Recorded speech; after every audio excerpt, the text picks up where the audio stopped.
Okay, this is my last one. I better get my ass up there. Okay, I won't see you again. Lucky you. Maybe after the election, you might have been slaughtered. You might have got reelected. Who knows? You're going to reoffer. I'm reoffering, yes. And I've been hearing this kid name on the street. Starts by H. What's his name? Holden? No. No. Norton. Norton? He's running for mayor? He's presently he's a counselor here. He's a lawyer. That's another guy. Isn't there another guy? I don't know. I don't know who else you're hearing. No, Norton. Norton, is it? Yeah. I don't know these councilors. Yeah. He's been on council just about a year. Oh, is he? Over a year.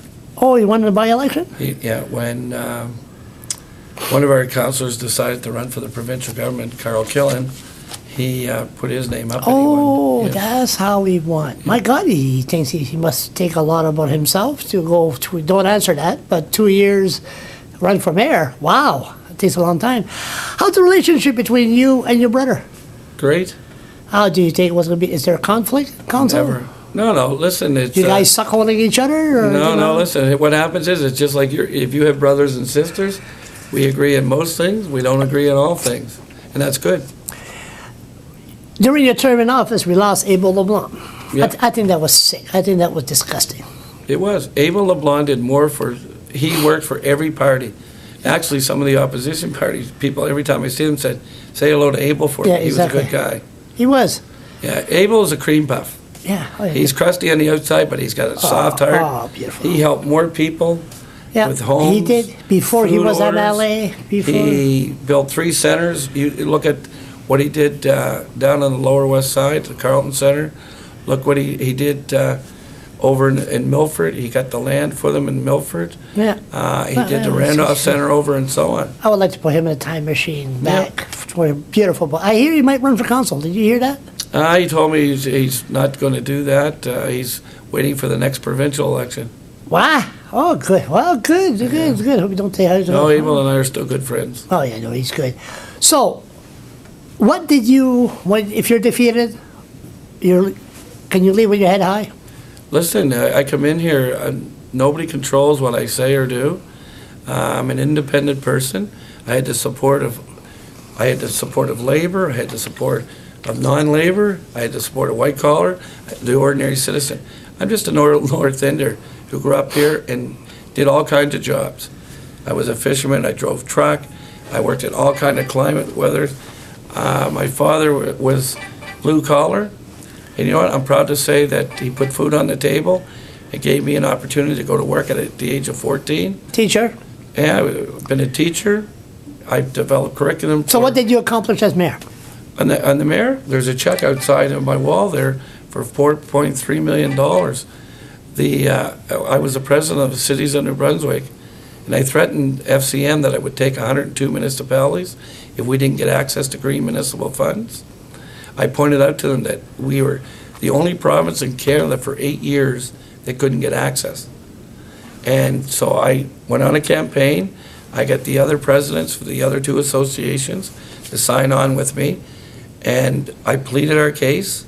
And as a result of that, a pot of money worth over $600 million was opened up to the province of New Brunswick. How successful was I?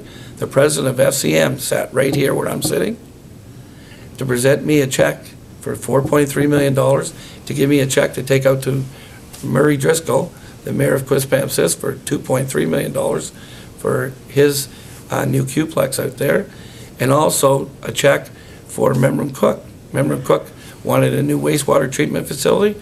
They actually had to use the tax base of the prison to justify for the funds. Oh, really? 35 projects at that time were approved. We've received over $20 million from that pot of money already in St. John. If somebody said what was one of your major accomplishments, getting free money to come to the city of St. John to build many of the projects here. Here's another project that most people don't know about. Peel Plaza. It's going to cost $20.7 million. What's that, Peel Plaza? Has somebody talked to you before? Peel Plaza is a joint project between the province of New Brunswick, the city of St. John, and our parking commission. Where is it? It's right at the top of the hill here. It's on Peel, what we call Peel Street, corner of Peel and Union. Okay, there. And up there, next to Vito's. Okay, got it. Right next to Vito's is the Justice Building.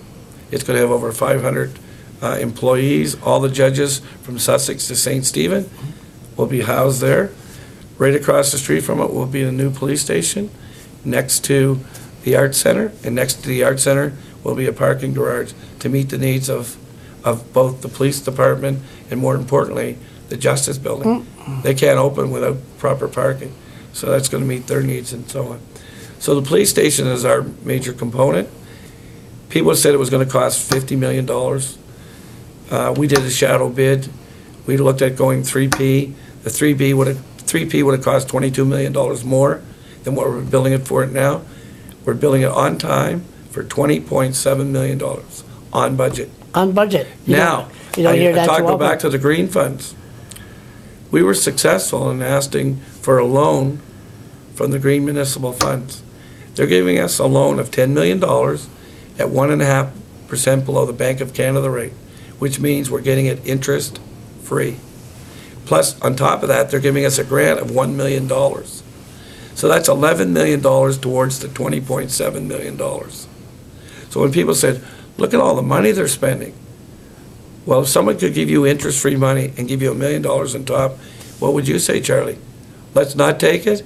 Or let's go to the bank and borrow money? So you're proud of the council and yourself Yes. to have this? We're proud of doing that. We've hired a new city manager during our period of time. We've never raised taxes during our period of time. We actually lowered it the first year by 1 cent. So when people said, oh, taxes are going up and up, we haven't raised the tax rate in the city of St. John in the last 4 years. Anything bad that you wouldn't want to be remembered by? No, it's our biggest problem. You're a politician, you're not perfect. Our biggest problem is that we're making decisions based on the worst-case scenario. What if the province doesn't give us pension reform? If the province gave us pension reform, there would be nobody standing in front of the City Hall protesting about bus service, because we would have been able to give them the funds that they needed. What we had to do is anticipate that we weren't going to get it, so we've taken over $8 million already out of the budget, and within 2 weeks' time, if we don't have any direction from the superintendent, we would have to take another 6.4 out. That's the problem. The problem is not knowing what direction we're moving on the pension issue. It's in somebody else's hands. Any final word to Brad Woodside? Brad Woodside is a good man. He has a doctorate from St. Thomas University. And I'm proud to say that I have 2 university degrees from there. Oh, my God. And he's wearing a T now. And he always said that St. John was a smarter city, and now we've just proven it on the world level than Fredericton. But I also think Fredericton's a great city. Same with Moncton, and so are the other 5 cities in the province of New Brunswick. We have some great mayors, and they work hard as anybody to try to make their city a better city. I think, personally, I hope you get reelected. We've known each other for a long time, so I wish you the very best of luck. Thanks, Charlie, and I wish you all the best, too. No problem. Talk to you later.